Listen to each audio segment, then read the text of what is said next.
अस्सलाम वालेकुम viewers, welcome back to my YouTube channel daily tips with Asma. आज की इस वीडियो में हम आपको बताएंगे शरीफ नाम का मतलब क्या है। शरीफ नाम का शुमार लड़कों के नामों में होता है।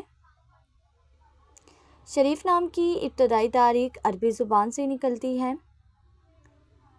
शरीफ नाम के अफराद के लिए खुशकिस्मत नंबर 8 माना जाता है। माहिरीन के मुताबिक शरीफ नाम के लड़के बहुत प्यारे होते हैं। शरीफ नाम का मतलब है नेक और ख़ास। शरीफ नाम के लड़कों के लिए खुशकिस्मत दिनों में जुम्मा और हफ्ते का दिन शामिल है।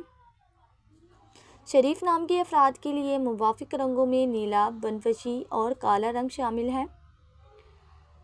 शरीफ नाम के अफराद के लिए मुवाफिक पत्थरों में नीलम पत्थर शामिल है।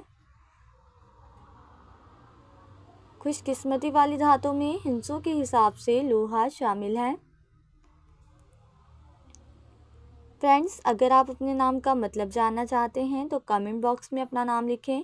इंशाल्लाह हम आपके नाम की वीडियो ज़रूर बनाएंगे। Thanks for watching. अल्लाह हाफिज़।